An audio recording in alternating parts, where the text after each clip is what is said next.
Hi everyone, my name is Zoe Charles, aka The Unique Entity, and today I'm going to be filming my first ever cosplay tutorial just for you guys. The character I'm going to be making for you guys is none other than Jareth the Goblin King, played by the fabulous and late David Bowie in the movie Labyrinth by Jim Henson. Now let's get started. So guys, we're going to start off with the thing that's probably going to take all of us the longest amount of time. So far it's taken me like 3 to 4 days. We're going to start off with the pants. If you look at David Bowie's pants in Labyrinth, if you look at Jareth, you would see, oh, well, they're just standard gray leggings with no pattern, no gimmicks, right? Actually, if you look at it closer,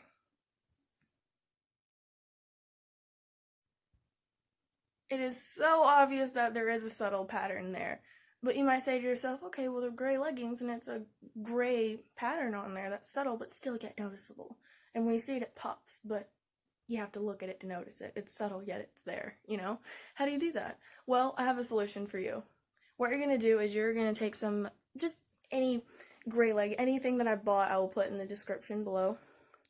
I just got this from Hobby Lobby. You're just going to take a gray fabric marker, and you're going to mark the pattern all over just standard gray, plain solid color leggings. Make sure they're high-waisted like his are, and you're gonna just draw the pattern on it with a fabric marker. You don't want anything like a regular pen or whatever, because that's gonna totally bleed and mess up and fade, and it's not gonna be good. So you're gonna need a fabric marker, and there'll be legitimate leggings with that pattern, so it works. I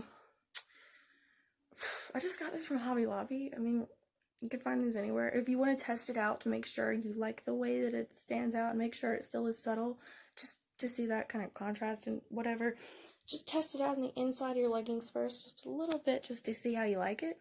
If you're really, really worried about messing up or anything, if you're really anxious about it, you can take a heavy graphite pencil and then mark all over it first and erase any mistakes, and then go back on top of it with the fabric marker.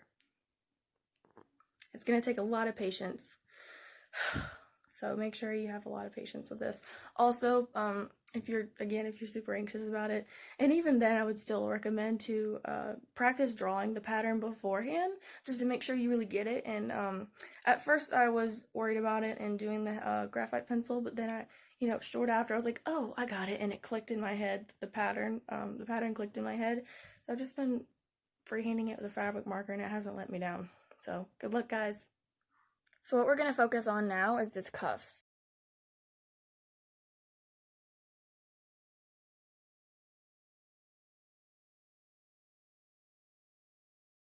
So if you look at it, Jareth actually has some ripped and not totally ripped.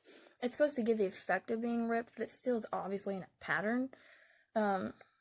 Just cut it triangular in the sleeves and then do a bunch of holes in it, and I'll show you what it looks like afterwards. And here is one finished cuff. This one finished cuff took me an hour to do. The other one also took an hour. But guess what? Keep a cool head, make the cuffs, and pose. I couldn't help it but to pose. It looked so good and so movie accurate. I felt really proud of myself for this. Obviously, if you're in a David Bowie outfit, you've got to pose. So make the cuff, have fun, and strike a pose or two. Or more than two. Or a few. Or just never stop at this point. Why not? And play around with a crystal. Practice juggling. It's quarantine, we're all bored. Just do it. You'll have fun, just trust me, just do it.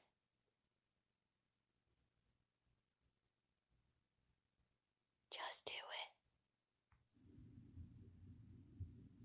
So you can see here a bunch of holes. I always thought it looked like when you're in elementary school and you take a coffee filter and make a snowflake. That's what it's always looked like to me. So, just doing it again here. Took me an hour for just one. So if you're gonna do this and do it right, it's gonna take an hour. So I'm just cutting, obviously.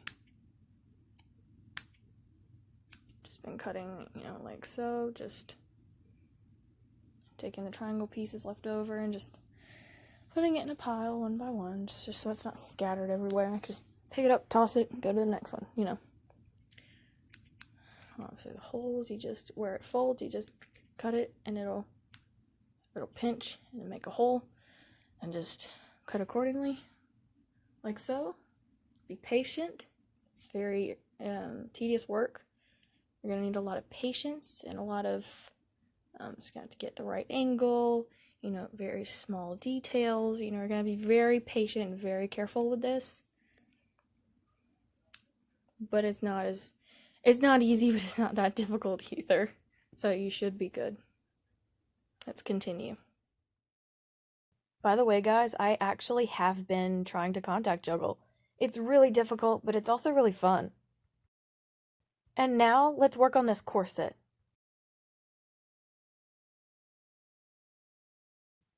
For the corset, I just got this off of Amazon. I didn't worry about sewing it when I could just do something as simple as this, really. I didn't worry about cropping it because I can just tuck that in the shirt under my leggings. This was pretty cheap on Amazon, actually. His material is a leather satin blend. I kept mine fully satin, and I didn't mean to get this pattern, the wrong one came in, but you know what? Thank God it did, because even though mine doesn't fold the way that his does, I feel like the pattern kind of resembles it from afar, and it looks really cool. Labyrinthy kind of detail. I like it better. It works for me best, and it's also a corset just like his. Plus, this doesn't have to be expensive. Since the dawn of time, David Bowie has always worn really cheap stuff, from polyester and Life on Mars to really wearing a lot of cheap materials in Labyrinth, too. I mean, guys, Bowie doesn't wear expensive. He wears unique, and that's something that I really love about him. No matter what you're going through, if you're on a budget, if you really can't get some fancy thing, or make some fancy thing, it doesn't matter, because it still works, and you can still own it. And that's one of the many things that Bowie taught me, really. That's also why I really love doing his cosplays. He makes everything work, no matter how cheap the materials are. The corset waistcoat that he wore, this piece that he wore in the movie, was actually a faux leather satin blend. I kept this fully satin, because it still shined pretty much the same way, and you couldn't tell really much of a huge difference. I also didn't worry about these clips in the front. I thought it kind of accentuated it, gave it a little something. That's just my personal choice, though, and that's my little spin on it. You can do whatever you want. You're the artist. As for the boots, I got these off of Amazon. His are a more pointed toe, but I went for a more, squared off, because it looked a little more masculine to me. And since I am a female in drag, I needed those extra masculine points. And as for this wig, I got this amazing wig base from wildcatwigs.com. There were no reviews, so I just wung it, and I'm so glad I did. This is not heat friendly, just a warning. So I had to make the bangs and improvise. What I did was, I used Got to Be Glued freeze spray. It worked really well, and it kept it in place. It came pre-cut into a mullet, but I still had to pretty much make this wig because of how much I trimmed, styled, cut. I still put a lot of work into it. You can just tease it and whatever, and it will still look really great. But either way, like I said, you're the artist. Do what you want with the cosplay. I tried to go for accuracy personally. Now let's focus on his pendant. If you don't want to make it, just 3D print it. I made this pendant using an awesome tutorial on YouTube by Ginny D. Go subscribe and check her out. Thank you so much, Ginny D. Preheat the oven to 275 degrees and keep it in there for 15 minutes or longer. Just kind of eyeball it and be really careful. She did the circle part first, then the body separately, and then put it together. I also put this little loop in the back so I could put the chain through it. Then, once it's all cured and you feel good about it, then now let's start to paint it. For the circle part, I did gold. And of course for the body, I did silver. To make the details on the gold circle more defined, I used a black Sharpie. It worked really well and never smeared. This next step is totally optional. Before David Bowie chose to get his teeth redone in the 90s, he had natural fangs, which I thought were really cool, and really gave Jareth a cool effect. I got some vampire fangs off of Amazon and filed them down all the way so that they'd look pretty natural.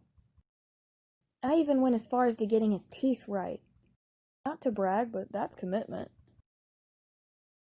And here is the finished look, guys. Just kidding. And here's the finished look, as well as some edits that I did myself. To see more David Bowie, not just Jareth from Labyrinth, but Ziggy Stardust, Aladdin Sane, and a lot more coming, go check out my Instagram page dedicated specifically to my drag as David Bowie. At DavidBowie_unique entity. I wish you guys a lot of good luck making this outfit. It was really difficult to make, but gosh, it was worth it. By the way, side note, at the time of taking these pictures, I didn't have any eye contacts for David Bowie. Now, I do, and they're really awesome. I got my contacts from Crazy Lenses. It's FDA approved, and they're really comfortable and work really well. David Bowie's left eye has an enlarged pupil, resulting in sometimes a more greener color than blue. I got green contacts with an enlarged pupil. David Bowie was not born with these eyes. A girl that he was rumored to have liked but said himself that he didn't like in high school just so happened to be his friend's crush, resulting in that friend getting so mad that he punched him in the face so hard and hit a nerve. Here's some side-by-sides of my eyes versus his right eye. I have David Bowie's natural birth eyes before the accident. So for me personally, I only had to wear one contact in my left eye. At least I have my other one for backup. The only way that I could get away with that is because they were not prescription. Therefore, there wasn't a left and right contact. As you've probably noticed, there are no pictures of me here with the contacts on. I'm waiting to reveal them when I wear this cosplay at Comic-Con. Did you like this video? Check out more on this channel. Subscribe to my channel, hit that bell icon for notifications for more posts, and give this video a big thumbs up. Thank you, everyone. I hope you enjoyed the video. Mwah!